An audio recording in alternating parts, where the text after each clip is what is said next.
Okay, how does this look? I'm gonna pretend like I'm shooting it. This is how I'm gonna do it. Oh, jeez, this feels ridiculous. Okay. Hello, my name is Dakota, and it is December 31st, 2023.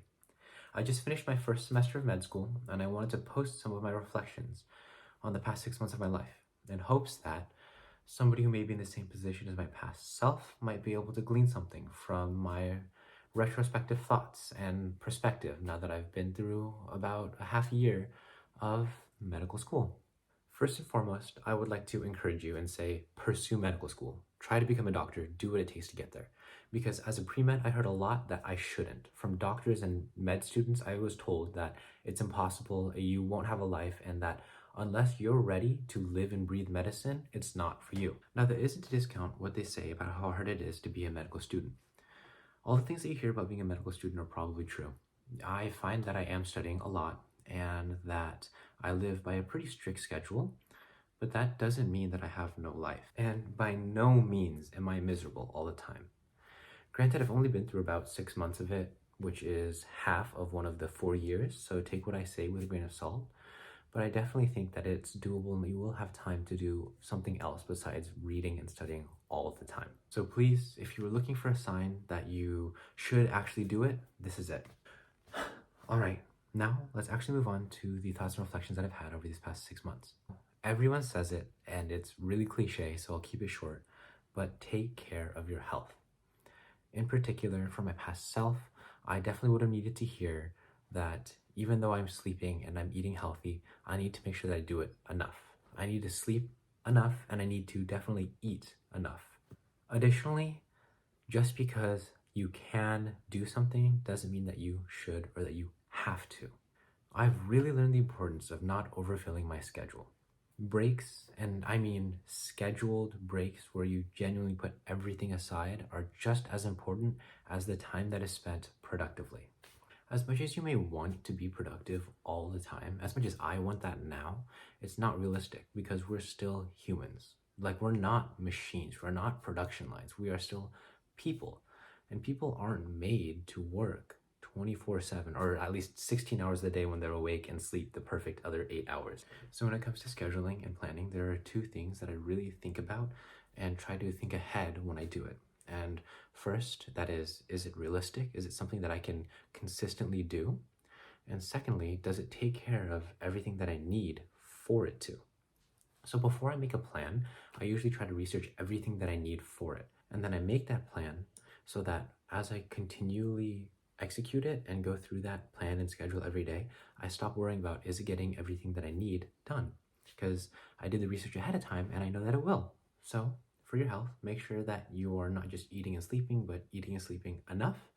And for your scheduling, make sure that it's realistic and that you don't have to continually question your schedule and plan, and just can execute it because you've done the research ahead of time and it's ready for you to keep going. Yeah, okay. And another thing, mindset I think is so important. As an undergrad, as a pre-med, I wasn't aware of how constantly stressed I was and worried that I might not be able to make it into medical school. And I didn't realize it until I read my first acceptance letter, and I just felt all of that weight get lifted. Because in that moment, I felt like, oh my goodness, I'm in my career. Like, now I just need to make it through to become a doctor. So I'd like to say, any pre-med out there, it may be hard to believe or really internalize now, but try to comprehend that you will make it. It may not be the path that you intend, or it very well may be, but that stress can really slow you down a lot. Try to view what you're doing now as just a step in your journey, because since I started taking on that mindset, it really has just become so much easier to get through each and every day. A thought process that I've tried to employ now more than ever is to be passionate with everything that I do, to do things that I enjoy, and let any success and achievement be a byproduct of the work that I put in naturally. Something that I found myself saying a lot, especially at the beginning of the year, was that I felt so burned out. But I was exactly where I wanted to be. Now, please don't feel like you have to feel burned out to feel like you're doing enough, because being burned out means you're doing too much. But something that can help decrease the burnout is to view everything that you're doing as something that you want to be doing. Maybe you don't want to do research, but if you find something that you're passionate about and that you can enjoy being a part of, a project that you can enjoy being a part of, then it won't be so arduous to go into lab every day. Now, this may be a little bit anecdotal, but when I was volunteering in the hospital during undergrad, one of the first rotations that I took was an internal medicine rotation. And I didn't really know anything about it, but I knew that it was a high acuity unit and that I'd see a lot. So I thought, I'll do this so I can get experience so I can write about it. And every single day of that rotation, I was dreading having to go in. And it wasn't because I hated medicine, but it made me feel like I did. It was rather because I was forcing myself to do something for my application. You have to realize that pursuing medicine and the type of doctor you become has to align in some way with what you want to do. So when I was almost done with my volunteering program, I had enough hours to apply, and I felt like my application was going to be okay, I signed up to volunteer in the PEDS department. I don't know why I didn't feel okay doing that before, because it's still hospital experience and it's still something that I can write about. When I was in the PEDS department, I actually loved it a lot. And I don't necessarily know if I want to become a pediatrician, but I know that volunteering in that department and working with the kids was something that I enjoyed, something that gave me the hours that I needed, something that I actually ended up writing about more than I did that first unit that I was a part of. And I was gratified doing it every single day. I didn't get burnt out doing it. Try to love everything you do and let your success, achievement, anything, any fruition be a byproduct of just doing what you love. I think something else that makes my med school experience really enjoyable is the people that I'm surrounded by. Now that's kind of hard because it depends a lot on your cohorts, so that a lot of importance should be placed upon choosing what you want in a school. I was really fortunate to have a cohort that's extremely inclusive and very friendly. Everybody talks to one another, and especially my core group of friends, we study together, and then when we're not studying together, we're still hanging out and doing fun stuff outside of school together. I guess that kind of brings me to some of the qualities that I think are really important, especially in the medical field where there's a lot of competition. And one of those things is collaboration between peers in a healthy and academically permissible way. I'd like to put that disclaimer out there, but I really appreciate how my peers don't make everything feel like a competition. Like, we're not fighting each other on all of this. We work together a lot. So when we're studying together or separately, we will be going through the material and saying out loud and making notes to one another about what we think is important or high yield. And that is really beneficial. I also think that it's really important that we know how to be people. A lot of clinical skills classes focus on being a person, recognizing the patient as a person, and remembering to address others and act as if we're equals. We're not different species or creatures. I think a lot of that happens because as doctors, you may forget how to have normal conversation skills. Something that I value a lot in all of my relationships, not just from learning from school, is that you need to listen first and then speak, not just wait to respond. I also think that confidence should be quiet.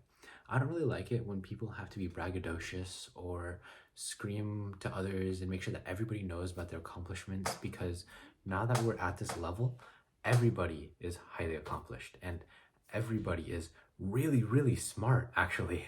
So not to feel like you're just another drop in the bucket, but your confidence should be quiet. Everybody here has made it this far, and you should be assuring yourself that you are among your peers and you are all deserving of being here. So don't feel like you don't belong or don't feel like somebody else doesn't belong. Just acknowledge that we're all people, we're all going through this journey, and we'll all have similar goals, and that goal should unite us. I think that's all I want to say about medical school for now, because there are some other things that I want to talk about outside of that. I think past self and anybody who's going to the healthcare field and concerned about their relationships and friendships, you need to know that it will be okay. Because your really good friends, your significant other, your family, they will understand. I've always had a pretty innate fear that if I'm busy or I'm away from my friends for too long, we're gonna fade in our friendships. But as long as you make a conscious effort and they make that conscious effort too, things end up being okay. Every day when I drive to and from school, and while I'm cooking for myself, even, or studying, I have people on call with me most of the time. We also need some alone time. Little insert here. I've learned the value of a safe space because sometimes when you need to relax, you just need a space that is yours and comfortable, and that's not something that I value before. I value it now, and I've really tried to make like my bedroom and my study space places that I love, so that when I need to take a break, I can just enjoy the room that I'm in and my own solitude. Maybe that's a little something that's more personal to me though, and that I had fun creating. Back to the friends thing though, I've really appreciated my friends and family and my support system, and I try to tell them that as much as I can, but I don't feel like I ever do enough because with my early medical school journey, they have always made me feel like we are still doing well. Especially on the weekends when I have more downtime, I call them and I catch up with them, or we speak while we're doing other things. And that's not just me. I know several people in my class who have really good friendships that they've been maintaining, or have long distance relationships just like me. And we're able to maintain those long distance relationships with really healthy communication strategies, actually. I even know people that are married with kids or have had a kid over the course of their first 6 months of medical school and managed to do okay. Now, granted, I don't know how they do that, and I have a lot of respect for them because I don't personally think that I can do that, but it shows that it can be done. I guess what I'm trying to say here is to my past self, your best friends are going to stay your best friends. You are going to be able to put in enough work to maintain your friendship with them, and you have to trust them as your friends to do the same, because that friendship, that relationship goes both ways. And I guess it's okay to rely on them a little bit, even if you're not going to admit that you are. That sounds so sappy. I cannot believe I just said that. Some of my friends who are watching this probably, I'm fine with you hearing that. Others, if you heard me say that, no, you didn't. Like, I never would